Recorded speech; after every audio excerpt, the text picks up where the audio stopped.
안녕하세요. 물어보고 뜯어보고 씹어보는 정의안입니다만의 정의안입니다. 오늘은 제가 영화 사운드 믹싱 작업을 하다가 서로가 생각하는 이해도가 다르다 보니까 이게 작업이 스무스하게 넘어가지를 못하고 어떤 오해를 불러일으키는 경우가 종종 생기기 때문에 영화 사운드 믹싱 뿐만 아니고 음악 사운드 믹싱을 맡기시기 전에 알아두시면 좋을 만한 이야기를 해보려고 합니다. 저 같은 경우에는 영화 사운드 믹싱 쪽 일도 맡고 있는데 그쪽 일을 맡다 보면은 아무래도 제가 맡는 영화들이 저예산 단편 영화들이 굉장히 많아요. 그래서 저에게 보내주시는 파일들을 봐보면은 영상적인 부분은 거의 아무 문제가 없어요. 하지만 오디오 같은 경우에는 2트랙 스테레오 파일로만 보내주시거든요. 그 이유가 무엇일까를 저는 되게 많이 고민을 했었는데 이게 아무래도 오디오에 대한 이해가 부족하다 보니까 생겨나는 현상이 아닐까라고 생각을 하게 되었습니다. 먼저 영상이라는 것은 인간이 어떤 물체나 어떤 정보를 받아들일 때에 시각으로 가장 먼저 받아들이잖아요. 그 다음에 이제 뭐 청각이나 다른 감각기관으로 들어오게 되는데 그래서 보면 영상적인 부분은 아무래도 눈으로 즉각적으로 들어오는 것이고 감독님들께서도 영화의 꿈을 키우실 때에 영상에서 오는 비주얼적인 임팩트에 반했을 거란 말이에요. 그렇기 때문에 영상미라던가 앵글이라던가 조명이나 이런 부분은 뭐 더할 나위 없이 뭐 너무 좋아요. 하지만 영화는 현대 자본주의가 만들어낸 종합예술 집합체답게 영상 하나로만 이루어져 있지는 않아요. 배우, 미술, 조명, 오디오, 각본, 거의 우리 일상생활에서 볼 수 있는 모든 문화예술 분야의 총집합체가 영화라고 저는 생각을 해요. 그렇기 때문에 어느 하나 빠져서도 안 되고 어느 하나 모자라서도 안 되죠. 그런데 오디오라는 분야는 아무래도 눈으로 즉각적으로 보여지는 정보가 아니다 보니까 현장에서 마이크로 수음을 한 다음에 어떻게 오디오 편집을 하다 보면은 우리가 흔히 들어왔던 상업 영화나 상업 드라마의 오디오 퀄리티가 그대로 나올 것이라고 특히나 처녀작인 경우에는 그렇게 생각을 하시는 경우가 굉장히 많더라고요. 사운드 믹싱을 맡겨주실 때의 가장 큰 문제는 이미 최종 익스포트까지 다 하신 그 파일 하나만 딱 보내주세요. 그러면서 이제 저에게 요구를 하시죠. 이 파일에서 바람소리 없애주세요. 이 장면에서 어떤 거는 줄여주세요. 어떤 것만 살려주세요. 보통 우리가 보고 듣는 영화나 드라마 그리고 음악의 최종 오디오는 2트랙 스테레오 파일입니다. 하지만 영상 내에서 들리는 모든 소리들은 각각 따로 하나의 소리당 하나의 트랙이 할당되어져야 돼요. 이런 식으로 말이죠. 좀 더 영상 디자인적으로 쉽게 표현을 하자면은 레이어라고 보시면 돼요. 이런 그림이 하나가 있을 때에 우리는 그냥 그림 하나라고만 인식을 하지만 보통 디자이너나 영상 제작자 분들은 각각의 레이어로 분리를 해서 판단을 하고 보게 됩니다. 이런 레이어들이 뭉치고 합쳐져서 비로소 우리가 보는 하나의 최종 결과물이자 하나의 파일이 되는 거죠. 오디오도 마찬가지예요. 배우 대사 소리 한 트랙, 새 소리 한 트랙, 물소리 한 트랙, 그리고 이렇게 세 개의 트랙이 하나로 합쳐져서 우리가 듣게 되는 최종 2트랙 스테레오 파일이 되는 겁니다. 오디오 쪽에서는 레이어라는 표현을 쓰지 않고 트랙이나 소스라는 표현을 쓸 뿐 의미는 똑같아요. 그렇기 때문에 최종 2트랙 스테레오 파일 하나만 딱 보내주시면서 여기에서 어떤 소리는 없애주시고 여기서 어떤 소리는 더 키워주시고 이거는 살려주시고 이거는 없애주세요 라고 요청을 하시면은 절대로 못 잡아요. 설령 디노이즈 같은 플러그인이 있는데 이런 디노이즈 플러그인 같은 경우에는 전체적인 노이즈 레벨링을 잡기 위해서 사용을 하는 플러그인이지 이 디노이즈 플러그인을 이용을 해서 어떤 특정 잡음 구간을 잡으려고 하거나 수정을 가하려고 하면은 고음이 다 깎여져 나가요. 이것은 어쩔 수 없는 오디오 기술의 한계거든요. 노래로 쉽게 예시를 드려보자면은 레드벨벳의 빨간 맛이라는 노래가 있어요. 우리가 흔히 듣는 최종 파일을 보내주시면서 여기에서는 피아노 소리를 줄여주세요. 여기에서는 드럼을 없애주세요. 여기에서는 누구 보컬의 목소리를 더 키워주세요 라고 하신다면은 2트랙 스테레오 파일만 가지고는 절대로 못합니다. 그럼 저예산 독립영화나 학생 작품 같은 경우에는 오디오 퀄리티 하나를 위해서 예산을 잡을 수가 없는데 어떻게 하느냐라고 물어보실 거예요. 현장에서 보통 저예산인 경우엔 마이크, 붐마이크 하나로만 이렇게 전체 오디오를 가게 되는데 제가 예전에 동시 녹음을 뛸 때 경험을 말씀을 드려보자면은 어떤 씬 하나를 찍는다고 했을 때에 그 해당 씬에서 들리게 되는 소리들이 어차피 뻔하잖아요. 뭐 일단 배우 대사 소리가 가야 되고 현장 앰비언스 무조건 가야 되는데 현장 통제가 되지 않는 경우에 다른 소리들이 막 잡힐 거란 말이죠. 그래서 저 같은 경우에는 그 다음 믹싱 작업을 위해서 큐 사인 떨어지고 나서 먼저 뭐 배우들 대사 따는 거는 뭐 당연한 거고, 그 다음에 현장 스태프들이 떠나기 전 혹은 그 중간중간 쉬는 시간에 항상 저 혼자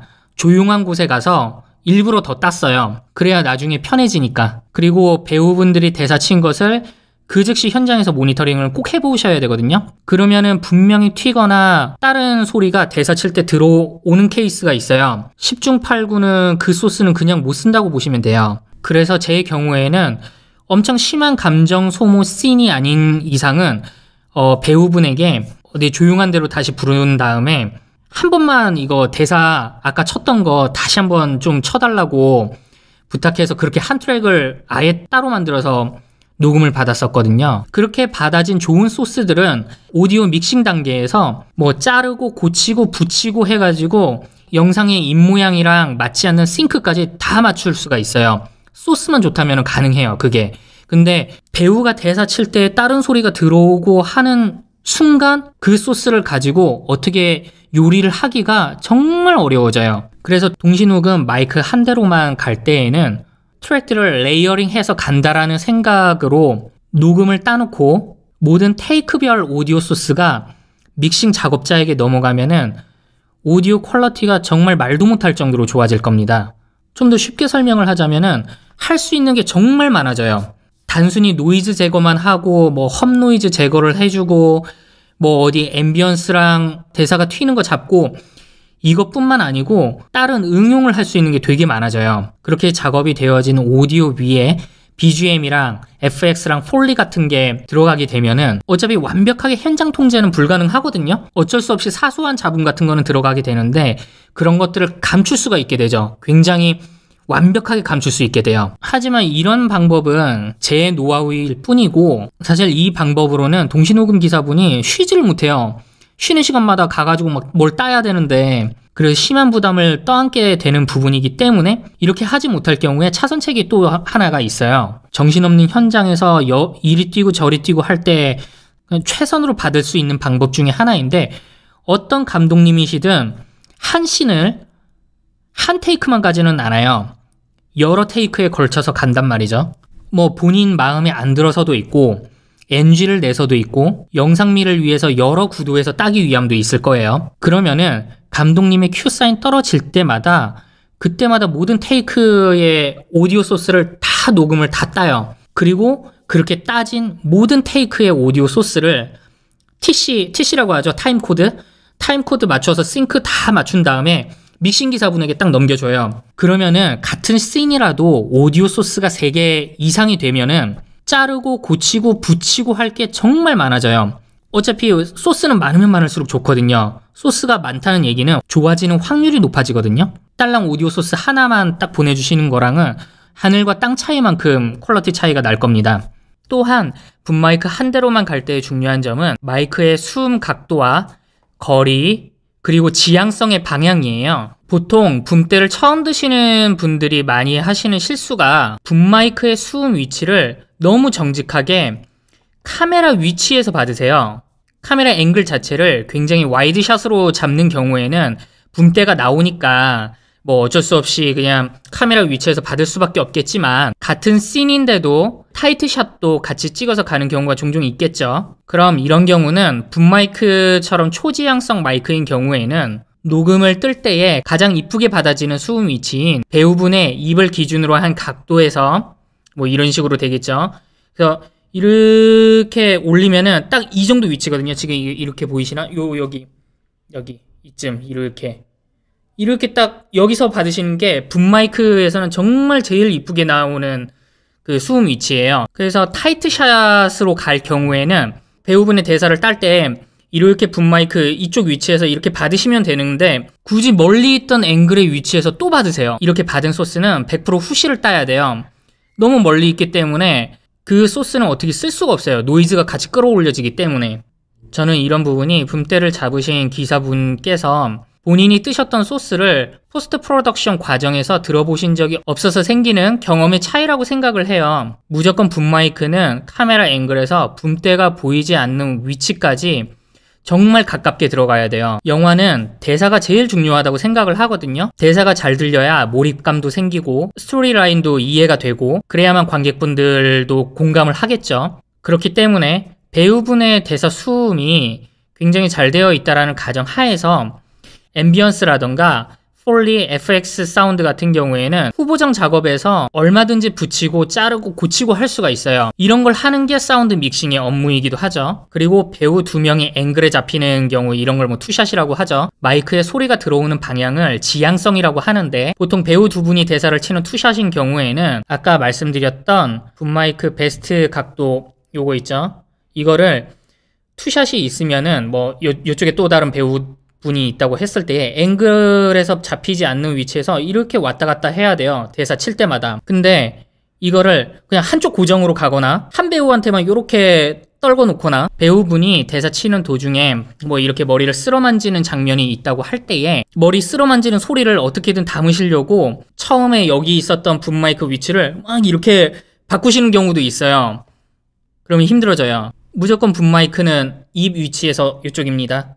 최대한. 무조건 붐 마이크는 대사를 이쁘게 받는 데에 모든 총력을 다 기울여야 돼요. 지향성으로 인한 마이크 질감의 차이, 그리고 수음 위치가 너무 멀어서 발생하는 대사가 안 들리는 현상, 이런 소스들은 무조건 후시를 따거나 어쩔 수 없이 이런 부분을 감안하고 가셔야 됩니다. 오케이 된 씬 하나의 오디오 소스만 채택을 해서 믹싱으로 넘어가는 것이 아니고 모든 테이크의 오디오 소스를 다 보내주시는 것이 좋습니다. mp3랑 웨이브의 차이가 있는데 그냥 소리만 들면 되니까 mp3와 웨이브의 차이를 간과하시는 분들이 굉장히 많아요. 일단 웨이브 소스는 비손실 압축이고 mp3는 손실 압축 방식이에요. 그래서 mp3는 용량이 작고 웨이브는 용량이 커요.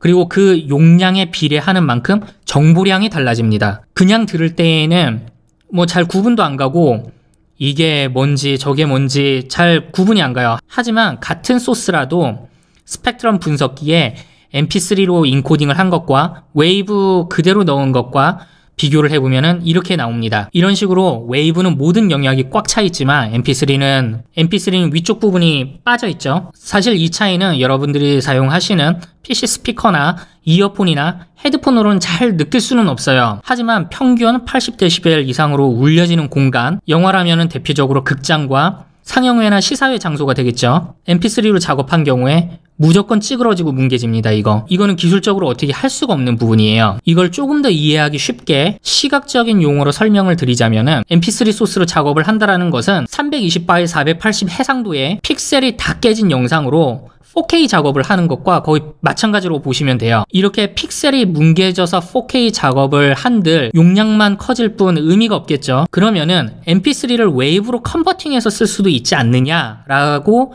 물어보실 수 있을 거예요. 이것 또한 마찬가지로 320x 480 해상도의 영상을 1920x 1080 해상도의 영상으로 인코딩하게 되면 어떻게 될까요? 픽셀이 다 깨진 채로 용량만 커지겠죠. 녹음 당시부터 웨이브나 AIFF 파일 포맷을 유지를 한 채로 쭉 같은 비트 뎁스와 샘플 레이트를 유지한 채 작업하시는 것이 사운드의 질을 높이는 데 일조를 하게 됩니다. 이런 부분을 꼭 기억해 두시고 마지막으로 제일 중요한 것은 아무래도 사람 대 사람으로 하는 일이다 보니까 커뮤니케이션 능력이 제일 중요하다고 생각을 해요. 영화는 기본적으로 각 분야별 전문가들이 모여서 공동의 목적을 지닌 하나의 작품을 만들기 위한 집합체예요. 이 이야기는 필연적으로 사용하는 용어가 다르고 방식이 다르고 해온 경험이 다르며 내가 그냥 생각하고 볼 때에는 쉬워 보이는 것이 해당 작업의 전문가에게는 적게는 몇 시간에서 많게는 며칠을 고민해야만 나오는 결과물일 수도 있어요. 그래서 이럴 때 가장 중요한 것은 본인이 무엇을 원하는지, 무엇을 생각하는지를 명확하고 빠르게 격식 따지지 말고 수정 요청이면 수정 요청,